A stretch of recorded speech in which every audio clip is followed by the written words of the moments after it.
Assalamualaikum warahmatullahi wabarakatuh. Halo teman-teman, bagaimana kabarnya hari ini? Semoga kita selalu diberikan kesehatan dan selalu diberikan kelancaran dalam melaksanakan aktivitas kita. Di sini saya perwakilan dari kelompok 3 yang akan mempresentasikan tugas fikih konseling yang bertemakan tentang macam puasa. Sebelum kita mempresentasikan, saya akan memperkenalkan teman-teman saya, yaitu 1. Istiqomah Mustika dengan nomor NIM 201221112. 2. Ummaha Fadila Imamah dengan nomor NIM 201221113. Yang ketiga, Tika Fajar dengan nomor NIM 201221114. Yang keempat, Revi Atista dengan nomor NIM 201221118. Yang kelima, Lucia Seftiana dengan nomor NIM 201221141. Oke teman-teman, langsung saja. Di sini saya akan mempresentasikan tentang macam puasa. Puasa sendiri dibagi menjadi beberapa, yaitu A. Macam puasa wajib. Puasa wajib adalah puasa yang harus dilakukan dan berdosa apabila ditinggalkan. Mengutip penjelasan di laman NU Online, dalam mazhab Syafi'i dikenal ada 6 jenis puasa wajib, yaitu 1. Puasa Ramadan, yaitu puasa Ramadan wajib dilakukan oleh umat muslim. 2. Puasa Qadha, yaitu wajib dilakukan untuk mengganti sejumlah hari puasa Ramadan yang ditinggalkan karena beberapa jenis halangan, seperti sakit parah, berpergian jauh atau safar, atau menstruasi bagi perempuan. Yang ketiga, puasa kafarat. Jika seorang muslim secara sengaja merusak puasanya pada bulan Ramadan, terutama dengan melakukan hubungan seksual, wajib baginya untuk menjalankan kifarah udma atau kifarat besar. Yang keempat, puasa takyir dan takdir, yaitu merupakan jenis denda untuk pelanggaran ketika beribadah haji atau umroh, berupa membuang atau mencabut atau menggunting rambut atau bulu dari tubuh, memakai pakaian yang dilarang dalam ihram, mengecat atau memotong kuku, dan memakai wangi-wangian. Yang kelima, puasa untuk al-istisqa, yaitu sholat minta hujan. Apabila diperintah oleh pemerintah, puasa dalam kaitannya dengan sholat minta hujan atau al-istisqa. Jika ada perintah dari pemerintah, maksudnya al-hakim, juga bisa menjadi wajib dilakukan menurut mazhab Syafi'i. Yang keenam, yaitu puasa nazar. Puasa ini wajib dilakukan usai seseorang berjanji dan menyanggupi melakukan ibadah. Oke, selanjutnya, yaitu pihak yang boleh meninggalkan puasa wajib, yaitu 1. Orang yang sakit.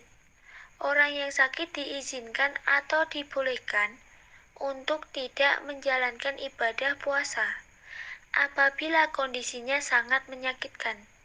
Namun, jika sudah dalam kondisi sembuh, mereka harus mengqadha puasanya atau mengganti di hari lain. Yang kedua, musafir. Mereka yang melakukan perjalanan jauh atau musafir, maksudnya bukan untuk maksiat tetapi beribadah, mendapatkan keringanan untuk tidak berpuasa. Namun, mereka tetap mempunyai pilihan untuk berpuasa atau tidak, dan harus menggantinya di hari lain. Yang ketiga, orang yang sudah tua atau dalam keadaan lemah. Ketika orang lansia yang memiliki keadaan lemah dan sakit-sakitan, serta mereka merasa berat untuk menjalankan ibadah puasa, mereka diperbolehkan untuk tidak melaksanakannya, tetapi harus mengganti dengan membayar fidyah. Yang keempat, wanita hamil dan menyusui. Hal yang terjadi pada wanita ketika hamil dan menyusui, maka mereka mendapatkan ruksah untuk tidak menjalankan puasa, tetapi tetap harus mengganti di hari lain. Amalan fadilah di bulan Ramadan. Pada bulan Ramadan ada banyak amalan yang bisa dilakukan oleh muslim untuk mendapatkan pahala yang berlimpah. Ibadah puasa dilakukan pada Ramadan. Puasa diwajibkan kepada seluruh umat Islam yang sudah balik dari memenuhi syarat. Bulan Ramadan ditutup dengan hari kemenangan Idul Fitri. Berikut adalah keutamaan bulan Ramadan, yaitu 1. Bulan diturunkannya Al-Quran. Syahrul Quran atau bulan diturunkannya Al-Quran. 2. Bulan dikabulkannya doa. Bulan Ramadan adalah bulan yang sangat dimuliakan umat muslim. Pasalnya, pada bulan ini semua doa yang kita panjatkan akan dikabulkan. Segala jenis kebaikan akan diberikan pahala yang berlimpah pada bulan ini. 3. Bulan penuh ampunan. Keutamaan bulan Ramadan adalah di mana pada bulan ini dilakukan pengampunan dosa-dosa. Bulan Ramadan menjadikan waktu yang baik untuk melakukan taubat. Barang siapa yang berpuasa Ramadan karena penuh keimanan dan mengharap pahala dari Allah Subhanahu wa Ta'ala, maka diampuni dosa-dosanya yang telah lalu. Hadis riwayat Bukhari dan Muslim. Sebagaimana hadis Nabi Shallallahu Alaihi Wasallam yang artinya, barang siapa yang berpuasa yang melakukan sholat malam pada bulan Ramadan dengan penuh keimanan dan mengharap pahala dari Allah Subhanahu wa Ta'ala, niscaya diampuni dosa-dosanya yang telah lalu. Hadis riwayat Bukhari dan Muslim.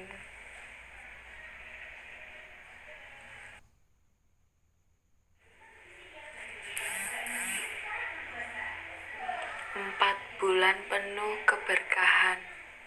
Keutamaan bulan Ramadan lainnya adalah Syahrun Mubarak atau bulan penuh keberkahan. Pada bulan ini semua jenis amalan baik dapat dilipat gandakan pahalanya. Dibukanya pintu surga dan ditutupnya pintu neraka. Pada bulan Ramadan pintu-pintu surga dibuka dengan lebarnya, sedangkan pintu neraka ditutup. Dengan demikian Allah Subhanahu wa Ta'ala memberikan kesempatan kepada seluruh hambanya untuk masuk surga dengan beribadah dan melakukan segala amalannya pada bulan Ramadan. Setan dibelenggu. Keutamaan bulan Ramadan yang lain adalah setan diikat erat pada bulan ini.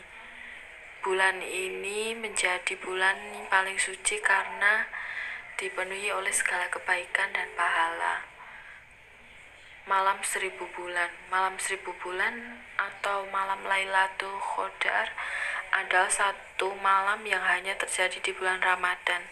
Malam ini adalah malam yang paling baik di antara 1000 bulan. Kita bisa mendapatkan yang nilainya setara dengan 1000 bulan. Allah berfirman yang artinya, sesungguhnya kami telah menurunkannya atau Al-Quran pada Lailatul Qadar atau malam kemuliaan. Dan tahukah kamu apakah malam kemuliaan itu? Malam kemuliaan itu lebih baik dari 1000 bulan. Quran Surah Al-Qadar ayat 1-3.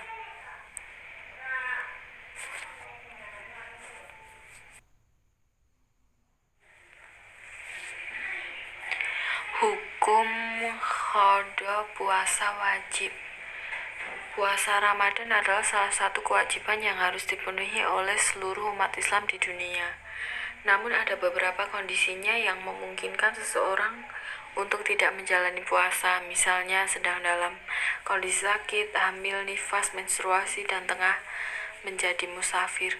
Meski begitu, tetap saja ada kewajiban yang harus dilakukan setelah bulan Ramadan berlalu. Kewajiban ini dikenal pula sebagai puasa ganti atau puasa qada. Kapan batas waktu mengganti puasa Ramadan? Dalam hukum mengganti puasa Ramadan disebutkan bahwa tidak ada ketentuan khusus mengenai batas waktu mengganti puasa tersebut. Yang terpenting kamu dapat melunasi kewajiban itu sebelum bulan Ramadan berikutnya tiba. Tetapi ada pula beberapa ulama yang berpendapat bila puasa qada tidak dapat dilakukan ketika memasuki pertengahan bulan Sya'ban. Hal ini diungkapkan dalam hadis riwayat Abu Dawud yang berbunyi, bila hari memasuki pertengahan bulan Sya'ban maka janganlah kalian berpuasa. Meski begitu, mengganti puasa Ramadan lebih baik dilakukan secepatnya. Bahkan jika memungkinkan, kamu dapat melaksanakan kewajiban tersebut pada bulan Syawal guna mendapatkan keutamaan berpuasa 6 hari. Hukum mengganti puasa Ramadan adalah orang-orang dalam kondisi tertentu seperti sakit, hamil, hingga sedang dalam perjalanan jauh boleh saja tidak berpuasa selama bulan Ramadan. Tetapi nantinya mereka harus melunasi hutang puasa tersebut dalam bentuk puasa qada.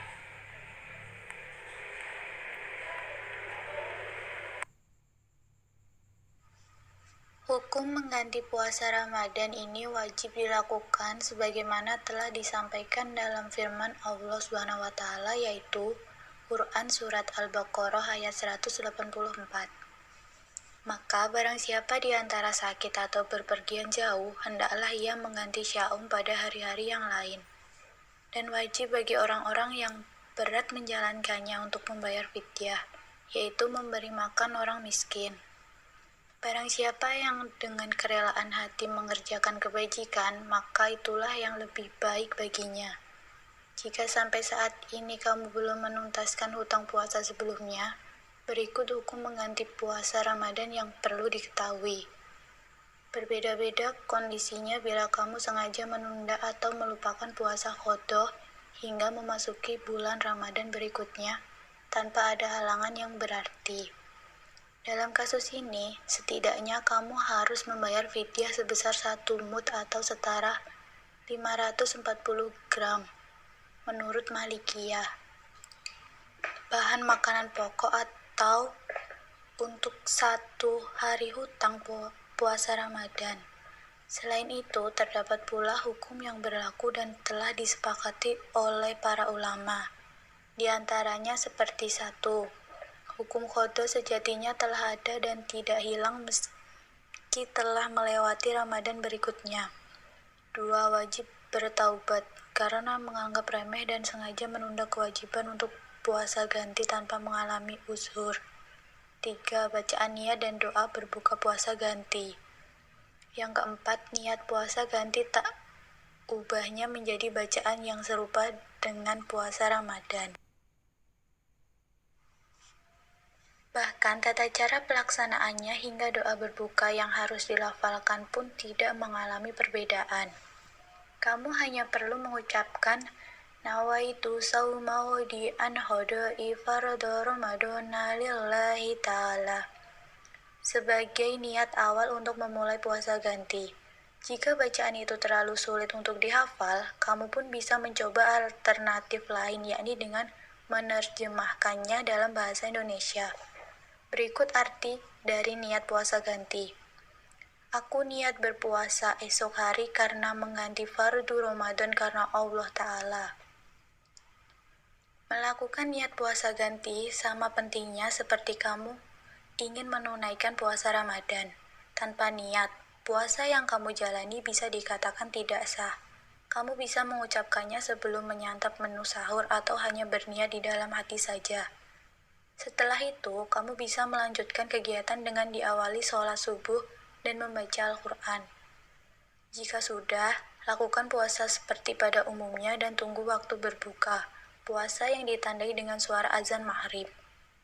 Dalam hukum mengganti puasa Ramadan, doa berbuka puasa yang bisa kamu ucapkan ketika azan berkumandang yaitu Allahumma laka sumtu wa bika amantu wa ala rizkika aftartu birahmatika ya arhamar rahimin. Artinya, ya Allah, karenamu aku berpuasa, denganmu aku beriman, kepadamu aku berserah, dan dengan rezekimu aku berbuka puasa, dengan rahmatmu, ya Allah Tuhan Maha Pengasih. Kemudian yang macam puasa sunnah dan keutamaan. Puasa merupakan ibadah yang dianjurkan untuk dilakukan. Selain puasa wajib, terdapat juga puasa sunnah yang memiliki banyak keutamaan, yaitu sebagai berikut. Yang pertama, puasa Syawal. Setelah menjalankan ibadah wajib puasa Ramadan, umat muslim dianjurkan untuk melanjutkan melakukan puasa Syawal. Bulan Syawal berlangsung setelah bulan Ramadan dan menawarkan kesempatan besar untuk melanjutkan kebiasaan baik yang diperoleh selama di bulan Ramadan.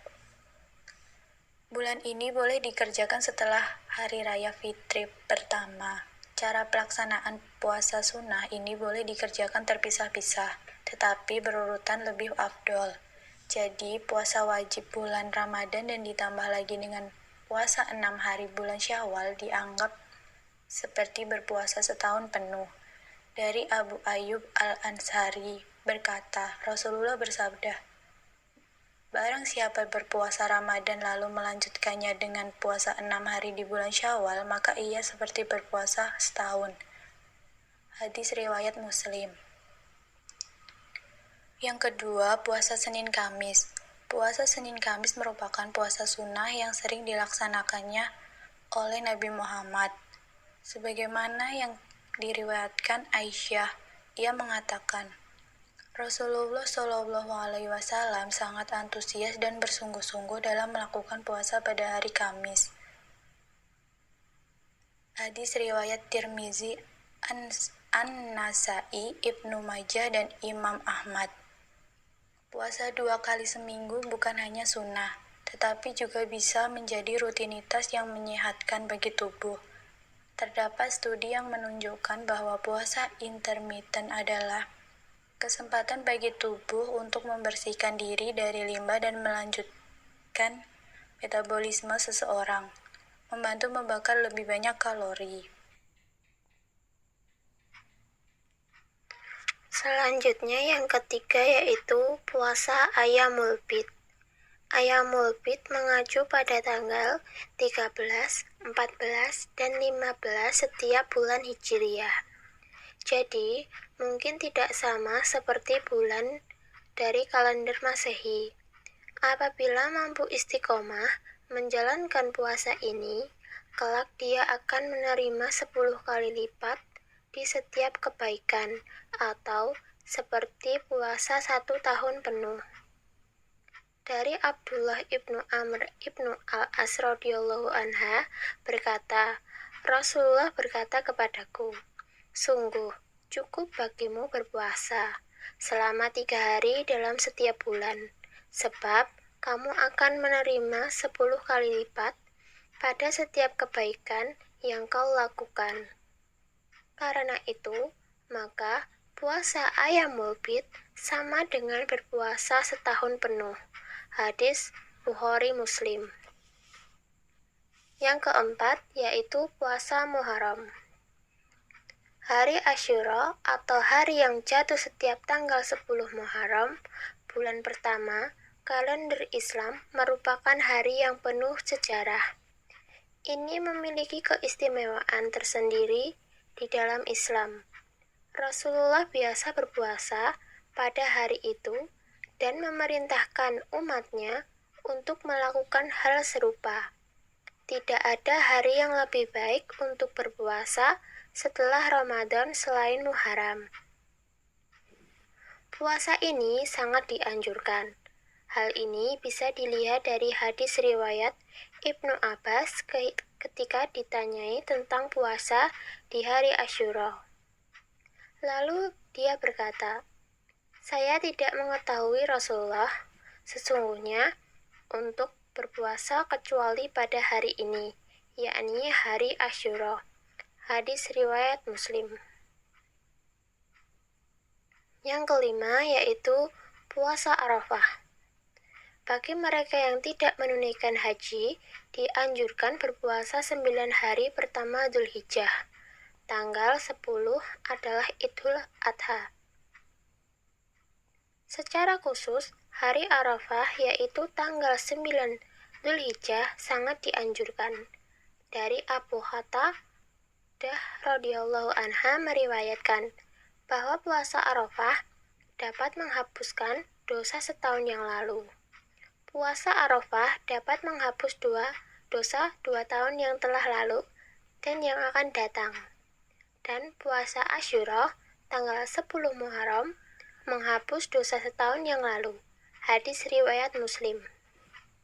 Ketentuan puasa Ramadan bagi anak sebelum balik. 6. Puasa Sya'ban. Bulan Sya'ban merupakan bulan sebelum Ramadan dan merupakan kesempatan yang luas untuk mempersiapkan Ramadan baik secara spiritual maupun fisik. Diriwayatkan bahwa Aisyah radhiyallahu anha menyebutkan bahwa Rasulullah menyukai bulan Sya'ban lebih dari bulan lainnya perihal berpuasa.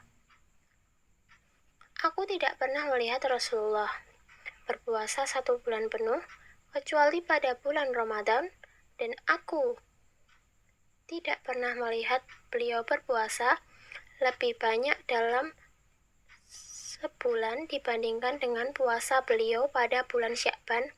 Hadis riwayat Bukhari.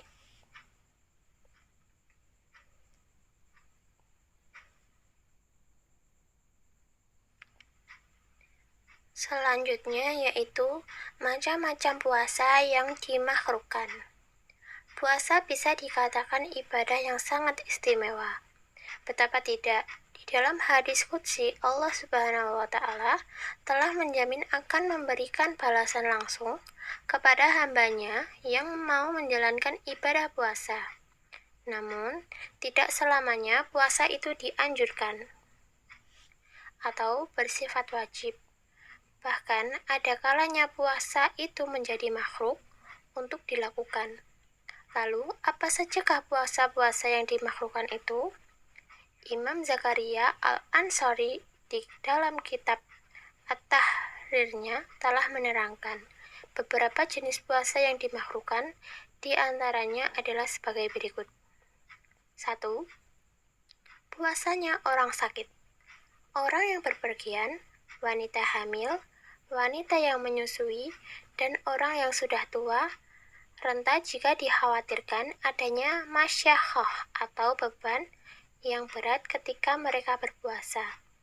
Bahkan, pada beberapa kasus bisa mengarah kepada keharaman, yaitu jika benar-benar dapat dipastikan akan adanya bahaya.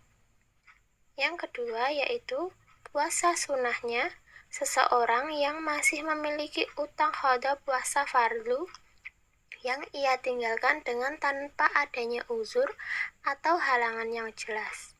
Hal ini dikarenakan mendahulukan yang fardu itu lebih penting, bahkan jika waktunya sudah sempit, misal mendekati Ramadan, maka ia haram berpuasa sunnah. Adapun puasa fardu ini lebih umum daripada puasa Ramadan. Artinya, puasa fardu ini bisa berupa puasa nazar, kafarat, atau diat.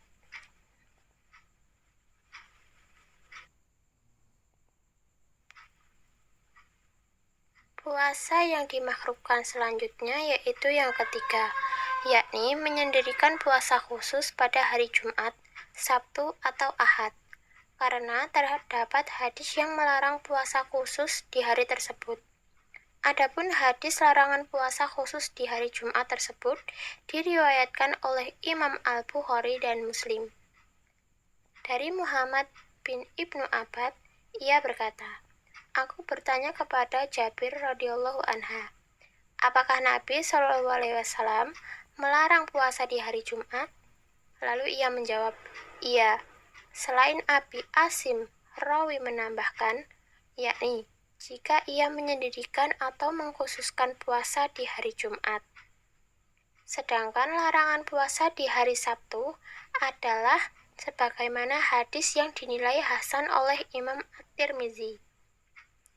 Rasulullah SAW bersabda, "Janganlah kalian puasa di hari Sabtu kecuali hari yang telah Allah fardukan kepada kalian." Selain hadis tersebut, alasan pelarangan puasa di hari Sabtu karena orang yang Yahudi telah memuliakan hari Sabtu. Begitu pula dengan orang Nasrani yang memuliakan hari Ahad.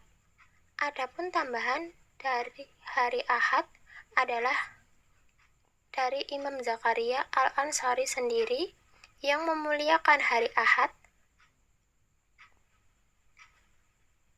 mengkiaskan atau menyerupakan kepada larangan mengkhususkan puasa di hari Sabtu. Yang keempat, yaitu puasa selama 1 tahun bagi orang yang khawatir dapat membahayakan dirinya, atau dapat terbengkalainya hak atau kewajiban yang harus ia lakukan. Hal ini sebagaimana diceritakan dalam hadis suatu ketika Nabi Shallallahu alaihi wasallam yang menegur Abu Al-Darda yang berpuasa terus-menerus hingga istrinya Ummu Al-Darda tidak terurus.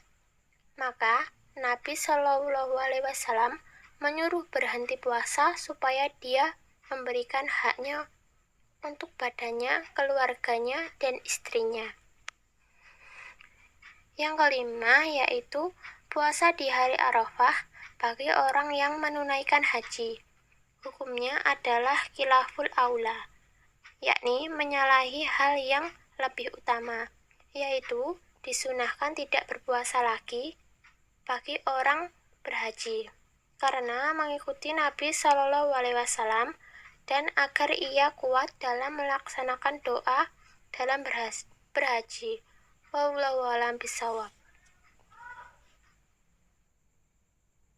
Puasa yang diharamkan. Puasa Ramadan diwajibkan bagi umat Islam yang sudah akil balik, kecuali yang uzur. Namun ada beberapa waktu puasa yang diharamkan Islam.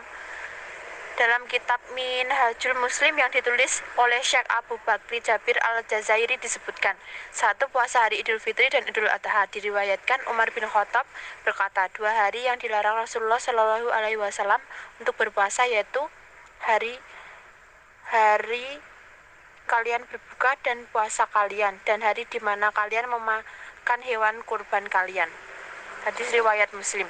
2. Hari puasa pada hari-hari tasyrik, karena Rasulullah SAW mengutus seorang untuk berteriak di Mina agar kalian tidak berpuasa pada hari-hari ini, karena hari-hari ini hari-hari makan, minum, dan melakukan hubungan suami istri. Diriwayatkan lain, hari-hari zikir kepada Allah. Hadis riwayat Tabrani. Yang ketiga adalah puasa ketika menjalani haid dan nifas bagi wanita, karena ijma ulama menegaskan tidak sahnya puasa wanita yang menjalani haid dan nifas, karena Rasulullah Shallallahu alaihi wasallam bersabda, "Bukankah jika wanita menjalani haid itu tidak sholat dan tidak puasa, itulah bentuk kekurangan dalam agamanya." Hadis riwayat Bukhari. 4. Puasa orang yang sakit yang dikhawatirkan meninggal dunia karena puasanya. Allah berfirman, "Dan janganlah kalian membunuh diri kalian, sesungguhnya Allah Maha Penyayang kepada kalian." Hadis riwayat ayat 29. Hikmah puasa. Di antara hikmah dan manfaat ibadah puasa adalah 1. Puasa adalah sarana menggapai ketakwaan. 2. Puasa adalah sarana mensyukuri nikmat. 3. Puasa melatih diri untuk mengekang jiwa, melembutkan hati dan mengendalikan syahwat. 4. Puasa memfokuskan hati untuk berzikir dan berpikir tentang keagungan dan kebesaran Allah. 5. Puasa menjadikan orang yang kaya semakin memahami besarnya nikmat Allah padanya. 6. Puasa yang menyempitkan jalan peredaran setan dalam darah manusia. 8. Puasa melatih kesabaran dan meraih pahala kesabaran tersebut. Karena dalam puasa terdapat 3 macam kesabaran sekaligus, yaitu sabar menghadapi kesulitan, sabar dalam menjalankan perintah Allah, dan sabar dalam menjalani larangannya. 9. Puasa sangat bermanfaat bagi kesehatan. 10. Hikmah puasa terbesar adalah penghambaan kepada Allah Tabaraka wa Ta'ala dan peneladanan kepada Rasulullah Shallallahu Alaihi Wasallam.